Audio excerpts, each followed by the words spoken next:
ഈശ്വരനിൽ ഏകാന്ത ഭക്തി ഉണ്ടാവുക, ശരണാഗതി അടയുക, ഈശ്വരനിൽ ഉത്തമമായ പ്രേമം ഉണ്ടാവുക. ഇതാണത്ര എല്ലാ ധർമ്മങ്ങളുടെയും ലക്ഷ്യം. പരമധർമ്മം അതാ. എല്ലാ കർമാചരണത്തിന്റെയും ഉദ്ദേശം അതാ.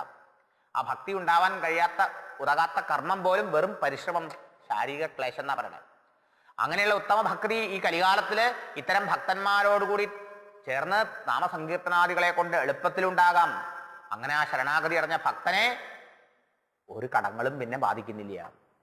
ഇതാണ് ജന്മം സഫലമാക്കിയവനാണ് ആ ഭക്തൻ. ഇങ്ങനെയൊക്കെ ആ ഭക്തന്റെ മഹിമയെ പറഞ്ഞുകൊണ്ടിരിക്കുന്നു. ഇതൊക്കെ എന്തിനാ നമ്മൾ പറയണേന്ന് ചോദിക്കുക. അപ്പൊ നമുക്ക് എന്തിന്റെ ഒരു കുറവുള്ളത് എന്നാണ് ഇപ്പൊ കവി ചോദിക്കുന്നത്. ഇത്രയൊക്കെ നമുക്ക് കൈവന്നിട്ടില്ലേ? അതാ ഇനി ചോദിക്കുന്നത്. കാലമിന്നു കലിയുഗമല്ലയോ, ഭാരതമീ പ്രദേശവുമല്ലയോ, നമ്മളെല്ലാം നരന്മാരുമല്ലയോ, ചെമ്മേ നന്നായി നിരൂപിപ്പീനെല്ലാരും. ഈ പറഞ്ഞ യോഗ്യത ഒക്കെ കൈവന്നവരാ. നമ്മൾ എത്ര സുഹൃതം ചെയ്തവരാ, എത്ര അനുഗ്രഹീതരാ. എന്നിട്ട് നമ്മൾ അതിനെ വേണ്ട പോലെ പ്രയോജനപ്പെടുത്തണ്ടോ എന്നവിടെ ചോദ്യം. എന്തിനാണ് പറയണത്?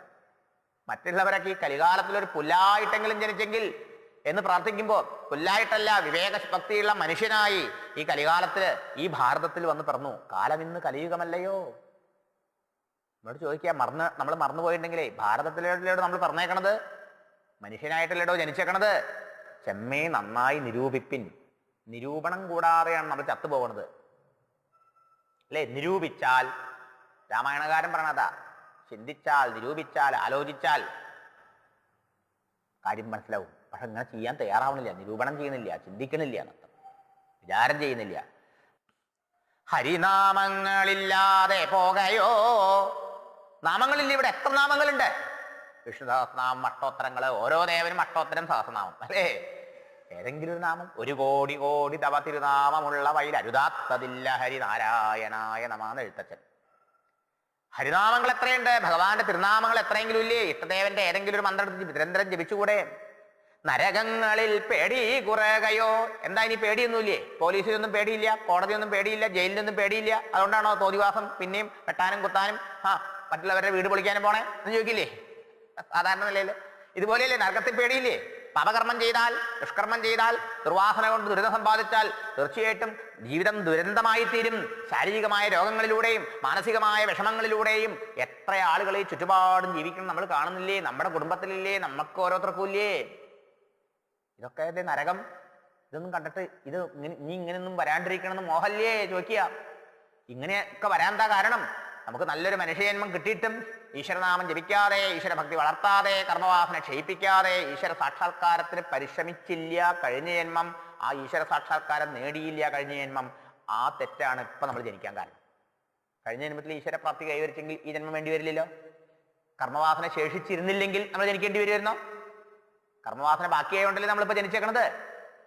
അതാ പറയണത്. ഇതൊക്കെ ചിന്തിച്ചു നോക്കൂ. ഹരിനാമങ്ങളില്ലേ ഇവിടെ? നരകങ്ങളിൽ പേടിയില്ലേ? ഏതെങ്കിലും നരകത്തിൽ പോലല്ല, ഇവിടെ തന്നെ അനുഭവിക്കുന്ന മാനസികമായ വ്യഥയുടെ രൂപം, അസ്വസ്ഥത, അശാന്തി, ടെൻഷൻ, വറി, എന്തൊക്കെയാ? ഇതൊക്കെ നരകമാ.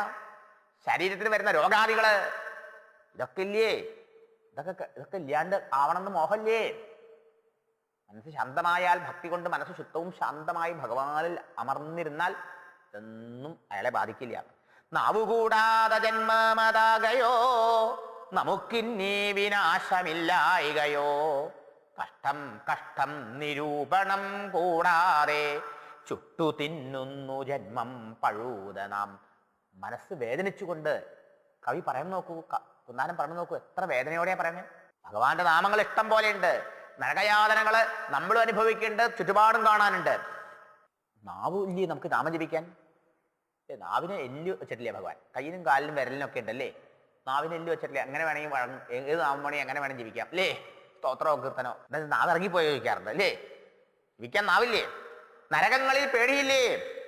നമുക്കിനി നാശമില്ലേ? എന്താ വിചാരം? എന്നിങ്ങനെ ഇരിക്കുന്ന വിചാരം? ഏത് നിമിഷമായി ഈ തടി വീണു പോവുക, നശിച്ചു പോകാന്ന് പറയാൻ പറ്റുമോ? ഇന്നീ കണ്ട തടിക്ക് വിനാശവും ഇന്ന നേരമെന്ന് ഏതും അറിയില്ല എന്ന് നേരത്തെ പറഞ്ഞു കഴിഞ്ഞു അല്ലേ? എപ്പോ വേണമെങ്കിലും ചത്തുപോവാം എന്നിങ്ങനെ ആരോഗ്യത്തോടു കൂടി ഇങ്ങനെ സമ്പത്തോടുകൂടി സൗഭാഗ്യത്തോടു കൂടി ഒന്നും ഇരിക്കുന്നു വിചാരിക്കണ്ട. ഇതൊക്കെ ഏത് നിമിഷവും പോകാം. അതുകൊണ്ടോ ഇത് നിരൂപണം ചെയ്യൂ, വിചാരം ചെയ്യൂ. എന്നാ വേഗം ഇവിടുന്ന് രക്ഷപ്പെടാൻ, ഈ ജന്മം നഷ്ടപ്പെടുന്നതിന് മുമ്പ് ഈശ്വരനാമം ജപിച്ച് ഈശ്വരഭക്തി വളർത്തി മനസ്സ് ഈശ്വരനിൽ ഉറപ്പിച്ച് ഈ സംസാരത്തിൽ നിന്ന് മുക്തനാവാൻ വേണ്ടി വിവേകികൾ പരിശ്രമിക്കണം എന്നാ. ഇങ്ങനെയൊന്നും ചിന്തിക്കാതെ, നാമം ജപിക്കാതെ, നമുക്കിടെ ഈ ജീവിതം വേഗം നശിച്ചു പോകുന്ന ആലോചിക്കാതെ, ഈ ദുരിതങ്ങൾ കണ്ടിട്ടും കണ്ടില്ല എന്ന് വെച്ചുകൊണ്ട് പശ്യന്നബി എന്നുവെച്ചാൽ പശ്യതി മൂഢഃ, കണ്ടിട്ടും കാണുന്നില്ല. അങ്ങനെയുള്ള ആൾക്കാരെന്താ ചെയ്യണത്? ഈശ്വരഭക്തി വളർത്താതെ, ഈശ്വരപ്രാപ്തിക്ക് ശ്രമിക്കാതെ, അവിടത്തെ സർവാത്മനെ ആശ്രയിക്കാതെ, ഭഗവത് ഗുണകഥനങ്ങൾ മുഴുകാതെ, ഈശ്വരനാമം ജപിക്കാതെ, അങ്ങനെ വെറും ദേഹത്തിലും വിഷയങ്ങളിലും അങ്ങനെ ആസക്തരായി ജീവിക്കുന്ന അക്കൂട്ടര് കഷ്ടം, ജീവിതം ചുട്ടു തിന്നണു എന്നാണ് പറയുന്നത്. അത്രയും മഹത്തായ ചാൻസ് നമുക്ക് കിട്ടിയിട്ട് അതിനെ നശിപ്പിച്ചു കളയണു എന്നാണ്. ചുട്ടു തിന്നുന്നു. ദുർലഭമാണ് മനുഷ്യജന്മം. ജന്തൂനാം നരജന്മ ദുർലഭം. വിവേകചൂഡാമണിയിൽ ആചാര്യസ്വാമികൾ പറയാ, എത്രയോ ജന്തുക്കളുണ്ട്, 84 ലക്ഷം യോനികളുണ്ട്, അഥവാ സ്പെഷീസ് ഉണ്ടെന്നാ പറഞ്ഞത്. അത്രയും വർഗങ്ങളുണ്ട് അത്ര ഇവിടെ.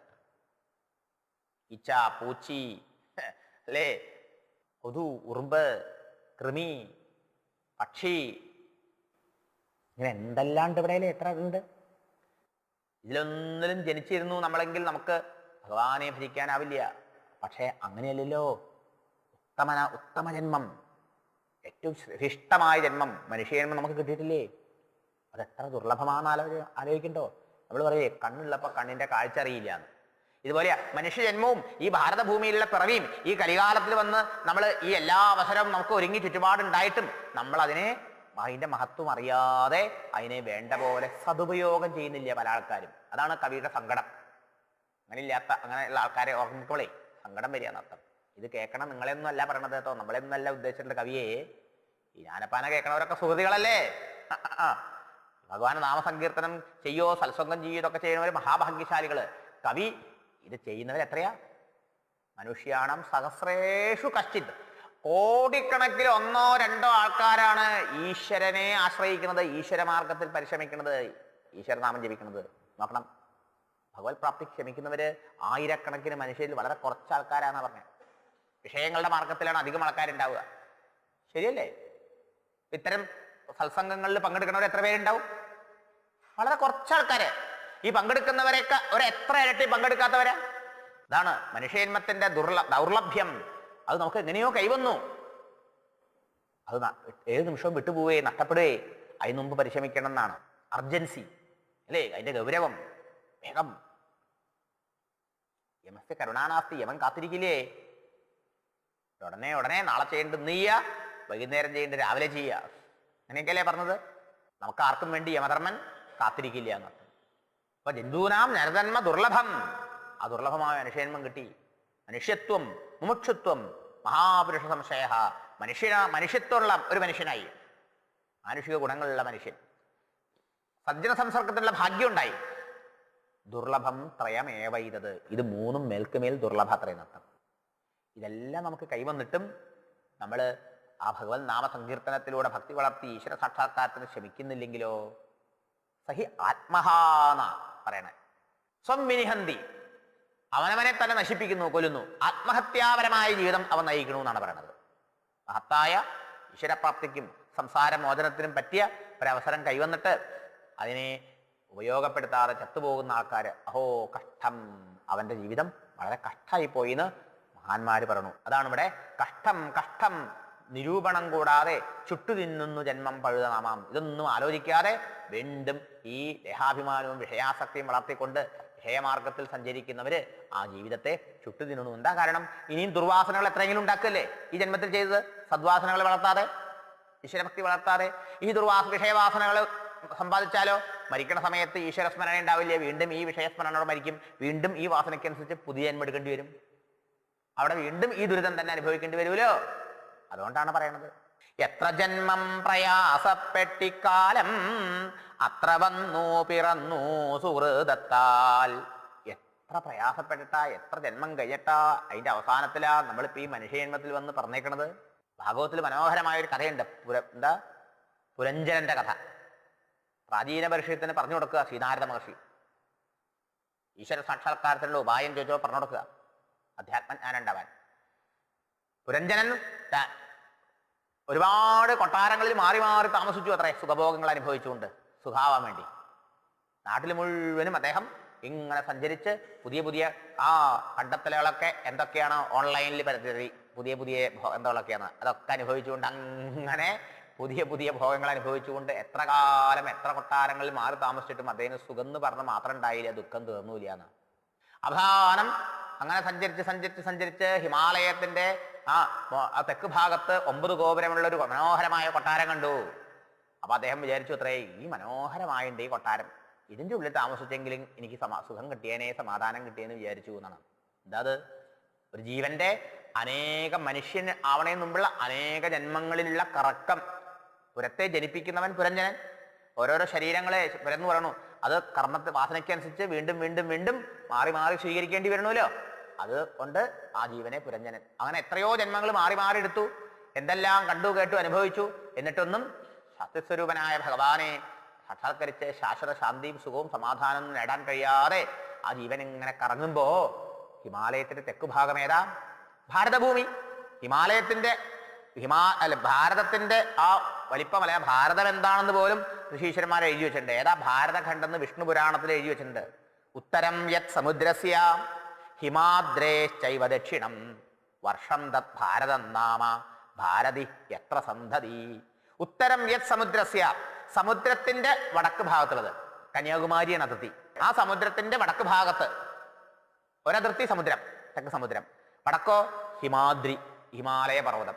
ആ ഹിമാലയത്തിന്റെ തെക്ക് ഭാഗം, സമുദ്രത്തിന്റെ വടക്ക് ഭാഗം, ഇങ്ങനെ കിടക്കുന്ന ഈ ഭൂപ്രദേശത്തിനാണ് ഭാരതവർഷം.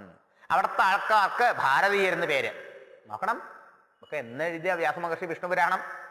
കർമ്മഭൂമിരിയം സ്വർഗം അപവർഗം ജഗച്ഛതാം. ഈ ഭാരതത്തിൽ അങ്ങനെ ജന്മം കിട്ടിയാൽ സ്വർഗത്തിലേക്ക് പോകുന്നവർക്കും മോക്ഷത്തിലേക്ക് പോകുന്നവർക്കുമുള്ള കർമ്മഭൂമിയാണ് അത്രയും അർത്ഥം, നരകത്തിലേക്കുള്ളവർക്കും. ഇതാണ് ഭാരതത്തെക്കുറിച്ച് പറയുന്നത്. പുരഞ്ജനൻ പ്രാർത്ഥിച്ചു എന്ന് പറഞ്ഞാൽ എന്താ? ജീവന്മാര് പ്രാർത്ഥിക്കുന്നു അത്രേ. എത്ര ജന്മങ്ങൾ എടുത്തിട്ടും ഏതൊക്കെ ശരീരങ്ങളിൽ ഇരുന്നിട്ടും ആ ശാശ്വത സുഖമോ ശാന്തിയോ സമാധാനമോ മോക്ഷമോ കൈവരാതെ അവസാനം ഹിമാലയത്തിന് തെക്ക് ഭാഗത്ത് ഭാരതഭൂമിയില് 9 ഗോപുരമുള്ള കൊട്ടാരം കണ്ടു. അതിൽ താമസിച്ചാൽ സുഖായേനയിലോ എന്ന് വിചാരിച്ചു അത്രേ അദ്ദേഹം. എന്താ അത്? ഭാരതത്തിന് ഹിമാലയത്തിന് തെക്ക് ഭാഗം ഭാരതഭൂമി. അവിടെ കണ്ട 9 ഗോപുരമുള്ള കൊട്ടാരം മനുഷ്യ ശരീരം. കണ്ണിന്റെ 2 ദ്വാരം, മൂക്കിന്റെ 2 ദ്വാരം, കാതിന്റെ 2 ദ്വാരം, വായിന്റെ 1 ദ്വാരം. അപ്പോൾ 7 എവിടെയായില്ലേ? താഴെ മലമൂത്ര വിസർജനങ്ങൾക്കുള്ള 2 ദ്വാരം, 9 ദ്വാരായില്ലേ? നവദ്വാരേ പുരേ ദേഹേ നൈവകുർവന്നകാരേ എന്ന് ഗീതാധ്യാധ്യായത്തിൽ ഭഗവാൻ പറയും. ഈ ശരീരത്തെ 9 ഗോപുരമുള്ള ഒരു കൊട്ടാരത്തോട് ഭൂമിക്കും. അതിലിരിക്കണേ രാജാവിനെ മാതിരിയാണ്, കൊട്ടാരത്തിന്റെ രാജാവിനെ മാതിരിയ നാമോരത്തിൽ ഇതിൽ കഴിയണത്. ഇന്ദ്രിയങ്ങളാവുന്ന ദാസന്മാരെ കൊണ്ട് ഓരോരോ വിഷയഭോഗങ്ങൾ കൊണ്ടിച്ച് അനുഭവിച്ചുകൊണ്ട്. ശരിയല്ലേ? കൊട്ടാരത്തോട് ഭൂമിച്ചിരിക്കുക. അപ്പൊ ഇങ്ങനെയുള്ള ഈ കൊട്ടാരത്തിൽ താമസിച്ചാൽ സുഖാവെന്ന് വിചാരിച്ചു പറഞ്ഞതിന്റെ അർത്ഥം, തെക്ക് ഭാഗത്ത് ഹിമാലയത്തിന് തെക്ക് ഭാഗം ഭാരതം. ഈ ഭാരതത്തില് ഒരു മനുഷ്യജന്മം കിട്ടിയെങ്കിൽ ഗുരുവായൂരപ്പാ ഭഗവാനെ നാരായണ കൃഷ്ണ എനിക്ക് ഭാരതത്തിൽ ഒരു മനുഷ്യജന്മം കിട്ടിയെന്തപ്പോ സ്വർഗത്തേക്കുള്ള ഒരു പ്രാർത്ഥിക്കുന്നപ്പോ നമ്മൾ കേട്ടില്ലേ? പൂന്താനം പറഞ്ഞ് കേൾപ്പിച്ചില്ലേ? മറ്റ് യുഗങ്ങളിലുള്ളവരും മറ്റ് ദ്വീപുകളിലുള്ളവരും ഈ ഭാരതത്തില് ഒരു പുല്ലായിട്ടെങ്കിലും ജന്മം തന്നിരുന്നെങ്കിൽ എന്ന് പ്രാർത്ഥിച്ചിട്ട് കിട്ടാണ്ട് സങ്കടപ്പെടുന്നത്.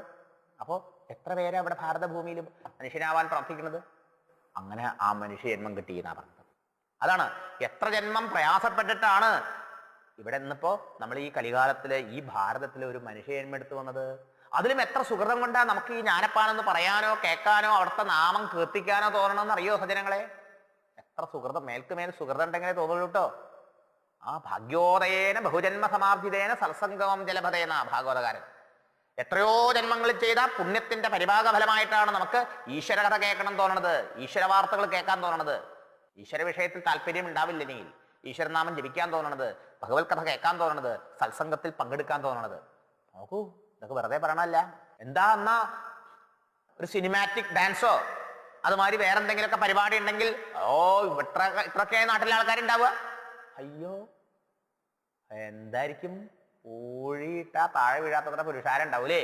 അത്രയൊക്കെ ആൾക്കാരെന്താ ഈശ്വര കഥ കേൾക്കാൻ വരാത്തത്? സ്വയം ആലോചിച്ച് നോക്കൂ. നമ്മൾ വിളിക്കാണ്ടല്ലോ, ക്ഷണിക്കാണ്ടല്ലോ, അറിയാണ്ടല്ലോ. സുഹൃതം ഉണ്ടെങ്കിലേ തോന്നൂ, പുണ്യം ഉണ്ടെങ്കിലേ തോന്നൂ, കൊടുത്തു വച്ചുണ്ടാവണം എന്നർത്ഥം.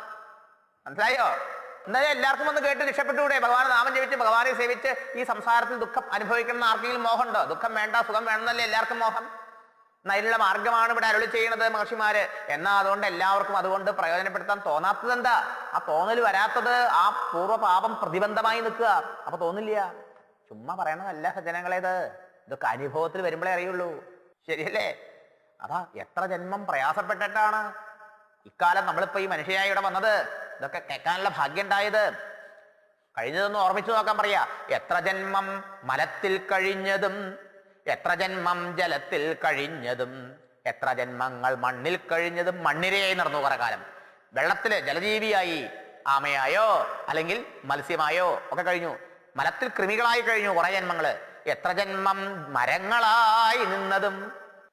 അങ്ങനെ മരങ്ങളായി ഉണ്ടാവും. ഏതെങ്കിലും ക്ഷേത്രത്തില് അല്ലെങ്കിൽ ഏതെങ്കിലും ഭക്തന്മാരുടെ വീട്ടിലൊക്കെ മരങ്ങളായി ഉണ്ടാവും. അപ്പൊ നാമസങ്കീർത്തനം കേട്ടിട്ടുണ്ടാവും, ഭാഗവതം വായിക്കണമൊക്കെ കേട്ടിട്ടുണ്ടാവും. അങ്ങനെ ആ ജീവന് സൽഗതി കിട്ടും. അത്രയും നഷ്ടം. അങ്ങനെയാ പറയുന്നത്.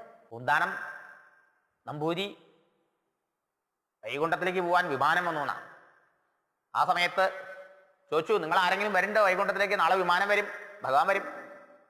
അപ്പൊ ഭ്രാന്ത് തന്നെ, ഭ്രാന്തെന്ന് ഭാര്യയും വീട്ടിലെത്തുള്ളവരൊക്കെ പറഞ്ഞു. അപ്പൊ അടിച്ചളിക്കാരത്തിയുണ്ട്, അവക്ക് അദ്ദേഹത്തിനെ വലിയ കാര്യമാണ്. ഞാൻ ഉണ്ട് തമ്പുരാനെ പറഞ്ഞു. എന്നാ നീ വന്നു പറഞ്ഞു. വിമാനം ദാ വന്നു, പോന്നോളാൻ പറഞ്ഞു. അദ്ദേഹം പോയി. അവൾ അവിടെ വീണു. അവളും ആ ശരീരത്തെ ഇവിടെ വിട്ടിട്ട് ആ ജീവൻ വൈകുണ്ഠത്തിലെത്തി. അവിടെ വടക്കപ്പുറത്ത് ഒരു മാവുണ്ടായിരുന്നു, അതും മറിഞ്ഞു വീണു. ഇദ്ദേഹത്തിനും തിരുനാമ ഉച്ചത്തിലെ ആൾക്കാരൊക്കെ പറയും, ഉപദ്രവം ചെവി ഉപദ്രവമായിട്ടുണ്ട് ഇങ്ങനെ നാമജപം എന്നാ. ആ മരം പറഞ്ഞു വീണു. മരം വൈകുണ്ഠത്തിലെത്തി. ആ ജീവനും മരത്തിൽ അവിടെ എത്തി. നോക്കണം, കാരണം മരായിട്ട് വന്നത് ദേവൻ. ഇന്നലെ കണ്ടു നമ്മൾ നളകൂപര മണിഗ്രീവന്മാര് ശാപം കൊണ്ട് മരായില്ലോ. നോക്കണം, നാമജപം അതൊക്കെയാണ് ഉച്ചത്തിൽ നാമം ജപിക്കണം എന്ന് പറഞ്ഞത്. ഗീതാപാഠം ചൊല്ലി കേട്ടുവെന്നാൽ ബോധമുണ്ടായിടും വൃക്ഷങ്ങൾക്കും എന്നാ പറയണേ. വൃക്ഷങ്ങൾക്ക് പോലും അതിൻ്റെ ഉള്ളിലൊരു ജീവനുണ്ടല്ലോ. ചില ആശ്രമത്തില്, ചില അമ്പലത്തില് ചില നായകള്, ചില പശുക്കള് സുഹൃതം ചെയ്തവരാ. അവരാ ഇതൊക്കെ വന്ന് ഇതിലൊക്കെ പങ്കെടുക്കാനും ഇതിലൊക്കെ ആ അന്തരീക്ഷത്തിൽ വളരാൻ പറ്റണത്. അടുത്ത ജന്മം ഉയരും.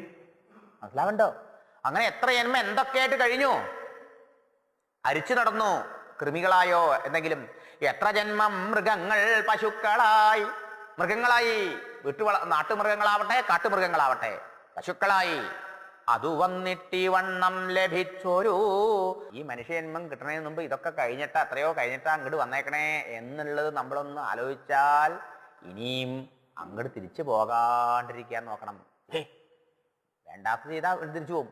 ഇത്രയൊക്കെ കട്ടപ്പെട്ടിട്ട് കഴിഞ്ഞിട്ടാണ് ഇപ്പൊ ഈ മനുഷ്യജന്മം കിട്ടിയിരിക്കണതേ.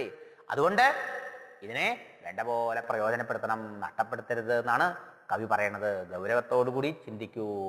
എത്ര ജന്മം പ്രയാസപ്പെട്ടിക്കാലം അത്ര വന്നു പിറന്നു സുഹൃതത്താൽ. എത്രയോ ജന്മങ്ങൾ എവിടെയൊക്കെയോ കഴിഞ്ഞതിന് ശേഷമാണ് നമ്മൾ ഓരോരുത്തരും ഇപ്പോ മനുഷ്യനായി പിറന്നത്. ഒരു ഏകകോശ ജീവിയായ അമീബ അവിടുന്ന് പരിണാമ പ്രക്രിയയിലൂടെ ആകൃതി കൊണ്ട് എങ്കിലും മനുഷ്യനാകാൻ എത്ര ആയിരക്കണക്കിനോ ലക്ഷക്കണക്കിനോ കോടിക്കണക്കിനോ വർഷങ്ങൾ കഴിഞ്ഞിട്ടുണ്ടാവൂലേ? ആകൃതി കൊണ്ട് മനുഷ്യനാവാൻ, രണ്ട് കാലിൽ നിൽക്കുന്ന ഒരു മനുഷ്യനായി രൂപം കൈക്കൊള്ളാൻ എത്രയോ വർഷങ്ങൾ താണ്ടിയിട്ടുണ്ടാവൂലേ? അതവിടെ പറയുന്നത്. മലത്തിൽ കഴിഞ്ഞു, ജലത്തിൽ കഴിഞ്ഞു, കൃമിയായി, അരിച്ചു നടന്നു, മരങ്ങളായി, അല്ലേ, പക്ഷികളായി, പറവകളായി, എല്ലയോ ജന്മങ്ങൾ കഴിഞ്ഞിട്ടാണ് മനുഷ്യജന്മം കിട്ടിയതെന്നാണ്. ഇനി ആകൃതി കൊണ്ട് മനുഷ്യനായാലും പല ആൾക്കാരും പ്രകൃതി കൊണ്ട്, സ്വഭാവം കൊണ്ട് സിംഹമാണ്, പുലിയാണ്, കരടിയാണ്, പെരിച്ചാഴിയാണ്, കുറുക്കന്മാരാണ്. ശരിയല്ലേ? ആ മൃഗീയമായ സ്വഭാവങ്ങൾ ഈ മനുഷ്യ ശരീരത്തിലും തുടരണു. ശരിയല്ലേ? ഇനി ആ മനുഷ്യരിൽ തന്നെ പലതരത്തിലുള്ള ആൾക്കാരുണ്ടെന്നാണ് പറയുന്നത്. ശിലാമനുഷ്യൻ. ഗുരുദേവൻ പറയും, യാതൊരു വികാരവും ഇല്ലാത്ത ഒരു തരം ജീവികൾ. ഇവിടെ എന്ത് നടന്നാലും, നാട്ടിൽ എന്ത് നടന്നാലും യാതൊരു പ്രതികരണവും ഇല്ലാത്ത ശിലാമനുഷ്യന്മാർ. കുറച്ചും കൂടി എവല്യൂഷനിൽ കുറച്ചും കൂടി ഉയർന്നവര് സസ്യമനുഷ്യര്. ശില അവിടെ ഇരിക്കുള്ളൂ, സസ്യങ്ങൾ അങ്ങനെയല്ല. സൂര്യപ്രകാശം ഉള്ളിടത്തേക്ക് വളഞ്ഞു പോയിട്ട് അത് മാറിപ്പോയിട്ടൊക്കെ കാര്യങ്ങൾ കാണാം അല്ലേ? അതിന് കുറച്ച് വികാരമുണ്ട്, മാറ്റമുണ്ട്. കുറച്ചും കൂടി ഇവോൾവഡാണ് മൃഗമനുഷ്യൻ. സ്വന്തം കുഞ്ഞുങ്ങളെക്കുറിച്ചും ഒക്കെ അതിന് സ്നേഹവും കാരുണ്യമൊക്കെ ഉണ്ട്. അവിടുന്ന് ഇനിയും ഇവോൾവഡ് ആവുമ്പോഴാണ് മനുഷ്യനാവണം ഇത്രയും അർത്ഥം. കാരണം മനുഷ്യരിൽ തന്നെയുണ്ട് 4 ടൈപ്പ്. മാനുഷിക ഗുണങ്ങളുള്ളവരാണ് മനുഷ്യൻ. ഹ്യൂമെയിൻ ക്വാളിറ്റീസ്: കാരുണ്യം, വാത്സല്യം, ദീനാനുകമ്പ, ദയ, അല്ലേ, സ്നേഹം, സേവ ഇത്യാദി സദ്ഗുണങ്ങളൊക്കെ മനസ്സിൽ വളരുമ്പോഴാണ് മനുഷ്യനാവണം എന്നർത്ഥം. ഇനി അടുത്ത സ്റ്റേജാണ് ദൈവമനുഷ്യൻ. ഇനി ആന്തരികമായ പരിവർത്തനമാണ് മനുഷ്യനിൽ ഉണ്ടാവേണ്ടത്. ബാഹ്യമായിട്ടൊരു മാറ്റം ഇനി ഉണ്ടാവാനില്ല എന്നർത്ഥം. എവല്യൂഷൻ മനുഷ്യനിൽ എത്തി പിൻവാങ്ങി, പ്രകൃതി പിൻവാങ്ങി. ഇനിയോ ആന്തര പ്രകൃതിയിലാണ് മാറ്റം ഉണ്ടാവേണ്ടത്. തൻ്റെ ദൗർബല്യങ്ങളെയും പോരായ്മകളെയും തൻ്റെ മനസ്സിൻ്റെ അശുദ്ധിയൊക്കെ നീക്കി തന്നിൽ കുടികൊള്ളുന്ന ദിവ്യത്വത്തെ സാക്ഷാത്കരിച്ച് ആ ദിവ്യത്വത്തെ ആവിഷ്കരിച്ച് ഭൂമിയിൽ ദൈവത്തെ പോലെ ജീവിക്കാറാവുകയാണ്. അതിന് വീണ്ടും എത്രയോ കാലത്തെ പ്രയത്നം വേണ്ടി വരും. ഒരു ദിവസം കൊണ്ടായി എന്ന് വരില്ല എന്ന്. എങ്കിലും ഇപ്പം ഈ മനുഷ്യരായി നമ്മൾ പിറന്നത് എത്രയോ ശരീരങ്ങൾ ഇതിനു മുമ്പ് എടുത്ത് വിട്ടതിന് ശേഷമാണത്രേ. അങ്ങനെ ഒരു ജീവൻ മനുഷ്യനായി പിറന്നാലും പിന്നെയും പുണ്യപാപമൊക്കെ ചെയ്യുമല്ലോ. സ്വർഗത്തിൽ പോകും, നരകത്തിൽ പോകും, സത്യലോകത്തിൽ പോകും എന്നൊക്കെ ആദ്യം സൂചിപ്പിച്ചു. അങ്ങനെ ഒരു ജീവൻ തൻ്റെ കർമ്മത്തിനനുസരിച്ച് ആ സ്വർഗത്തിലെ സുഖാനുഭവമോ നരകത്തിലെ ദുഃഖാനുഭവമോ അനുഭവിച്ചു കഴിഞ്ഞാൽ വീണ്ടും ഭൂമിയിൽ വന്ന് പിറക്കണം. അതിനുവേണ്ടി ചന്ദ്രമണ്ഡലത്തിൽ വരും ആദ്യം. അവിടുന്ന് മഴ പെയ്യുമ്പോൾ അതിലൂടെ ഭൂമിയിൽ വരും. അവിടുന്ന് ചെടികളിൽ കിടക്കും. ചെടികളിലൂടെ ആഹാരമായിട്ട് അച്ഛനാവാൻ അർഹതയുള്ള ആളുടെ ആഹാരത്തിലൂടെ അകത്തു പോകും. പിന്നെ അവിടുന്ന് അച്ഛൻ്റെ ബീജത്തിലൂടെ അമ്മയാവാൻ അർഹതയുള്ള ആ സ്ത്രീയുടെ മാതൃഗർഭത്തിൽ പ്രവേശിക്കും. എത്രയും പണിപ്പെട്ടിങ്ങോ മാതാവിൻ ഗർഭപാത്രത്തിൽ വീണതറിഞ്ഞാലും. ഒരു ജീവൻ ഈ മാതൃഗർഭത്തിൽ പ്രവേശിക്കണമെങ്കിൽ അതിനു മുമ്പ് എന്തെല്ലാം പ്രോസസ്സുകൾ കഴിഞ്ഞു. അങ്ങനെ അമ്മയുടെ ഗർഭത്തിൽ വന്നു. ആ അമ്മയുടെ ഗർഭത്തിലത്തെ താമസം സുഖാണോ? മാതൃഗർഭത്തിലെ വാസത്തെക്കുറിച്ച് ദേവഹൂതിക്ക് കപില ഭഗവാൻ ഉപദേശിക്കുമ്പോൾ അവിടെ പറയും. അവിടെ മാത്രമല്ല, രാമായണത്തിൽ സമ്പാദിക്ക് നിശാകര താപസൻ ഉപദേശിക്കുന്നുണ്ട്, ചന്ദ്രമസ് മഹർഷി. അവിടെയും പറയും ആ ജീവൻ മാതൃഗർഭത്തിൽ വന്നാൽ 7 മാസം ആകുമ്പോഴേക്കും, 1-2 മാസം കൊണ്ട് ശരീര നിർമ്മാണം കഴിയും. 7 മാസം ആകുമ്പോൾ അതിന് പൂർവ്വജന്മസ്മൃതി ഉണ്ടാവുന്നു. അതിൻ്റെ ഉള്ളിൽ എങ്ങനെയാ കിടപ്പ്? മാതൃഗർഭത്തിൽ താമസം ഒരു നരകം മാത്രമേ. എന്തൊരു നരകമാണ്! കൃമികള്, വിരകള്, അതൊക്കെ അവറ്റയ്ക്ക് വിശക്കൂലോ. അപ്പൊ ആരെ കൊത്തുക? ഈ കുഞ്ഞിനെ മൃദുലമായ ശരീരത്തിൽ കൊത്തി തിന്നും. അമ്മ പുളിയും ചവർപ്പും എരിവും ചൂടും ഒക്കെ ഉള്ളതായ ആഹാരങ്ങളും പാനീയങ്ങളും കഴിക്കുമ്പോഴോ ശരീരമാകെ നമ്മുടെ അവിടെ മുറിഞ്ഞു കഴിഞ്ഞാൽ അവിടെ എന്നിട്ട് എരിവോ മുളക് കൊണ്ടു കഴിഞ്ഞാൽ എന്ത് നീറ്റ ഉണ്ടാവൂലേ? അതിനേക്കാളും നീറ്റാണ് ആ കൊച്ചുകുട്ടിക്ക് വയറ്റി കിടക്കുന്ന സമയത്ത്. എന്തൊരു നീറ്റമാ! പുകയും. വയറിൻ്റെ ഉള്ളിൽ എന്താ? മലവും മൂത്രവും കഫവും ഒക്കെ അതിൻ്റെ ഉള്ളിലാ കിടപ്പ്. സ്വാതന്ത്ര്യം ഉണ്ടോ? ഇല്ല. കയ്യൊന്ന് നീട്ടി, കയ്യും കാലം നീട്ടി ഇങ്ങനെ കിടക്കാൻ പറ്റുമോ? അതിനൊന്നും വൃത്തിയില്ല. എന്താ കാരണം? കശുരണ്ടി പരിപ്പിന്റെ ആകൃതിയിൽ കയ്യും കാലും ഒക്കെ ഇങ്ങനെ ചുരുട്ടി കൂടിയിട്ട് ഇങ്ങനെ നിർത്താൻ പോലും നിവർത്തിയില്ല, നിസ്സഹായ അവസ്ഥയിലാണ് അതിൻ്റെ ഉള്ളിലെ കിടപ്പ്. നമ്മൾ കിടന്നതാണോ പറയണേ? നമ്മൾ ഓരോരുത്തർ കിടന്നതാ അമ്മയുടെ ഗർഭത്തില്. ആ നരകം ഇനിയും വേണോ? ആ ഗർഭത്തിൽ കിടന്ന് ആ ജീവൻ 7-ാം മാസത്തില് തൻ്റെ ജന്മാന്തരങ്ങളെയൊക്കെ ഓർമ്മിക്കും അത്രേ. ഈശ്വര കൃപ കൊണ്ട് ത്രികാലജ്ഞാനിയായിത്തീരും. അവ പ്രാർത്ഥിക്കും, ഭഗവാനെ ഇതിനു മുമ്പ് എത്രയോ ജന്മങ്ങൾ എനിക്ക് തന്നു അവിടുന്ന്. ആ ജന്മങ്ങളിലൊക്കെ ഞാൻ അച്ഛനായി, അമ്മയായി, ഭാര്യയായി, ഭർത്താവായി, കുട്ടികളായി, കുടുംബമായി. അവരെയൊക്കെ പുലർത്താൻ വേണ്ടി ന്യായമായും അന്യായമായും പണമൊക്കെ ഉണ്ടാക്കാൻ വേണ്ടി ഓടി നടന്നു. വിഷയങ്ങളുടെ പുറകെ ഈ ശരീരത്തിൽ അഭിമാനം വെച്ചുകൊണ്ട് ആസക്തനായിട്ട് ജീവിച്ചു. അന്നൊക്കെ എനിക്ക് ജ്ഞാനപ്പാന പഠിക്കാൻ അവസരം ഉണ്ടായിരുന്നു, ഭഗവാന്റെ നാമം ജപിക്കാൻ അവസരം ഉണ്ടായിരുന്നു, ഗീത പഠിക്കാൻ അവസരം ഉണ്ടായിരുന്നു, ഭഗവത് സപ്താഹം കേൾക്കാൻ അവസരം ഉണ്ടായിരുന്നു, ഭഗവാനെ സേവിക്കാനും ഭജിക്കാനും ഒക്കെ അവസരം ഉണ്ടായിരുന്നു. അന്നൊന്നും ഞാൻ ആ അവസരം വേണ്ട പോലെ പ്രയോജനപ്പെടുത്തിയില്ല ഭഗവാനെ. അതിൻ്റെ ഫലമായിട്ടാണ് മരിച്ച് വീണ്ടും ആ ചെയ്ത കർമ്മത്തിൻ്റെ ഫലം അനുഭവിക്കാൻ ഞാനിപ്പോൾ ഈ മാതൃഗർഭത്തിൽ വന്ന് കിടന്ന് ഈ കഷ്ടവും ദുരിതവും അനുഭവിക്കേണ്ടി വന്നത് എന്ന്. ഇപ്പം നമുക്കിതൊക്കെ ഓർമ്മയുണ്ടോ?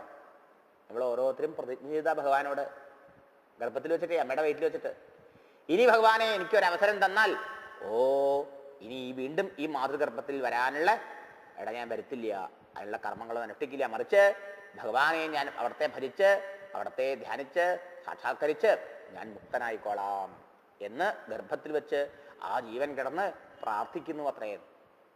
നോക്കണം, ഗർഭവാസം സുഖല്ല, ഗർഭവാസം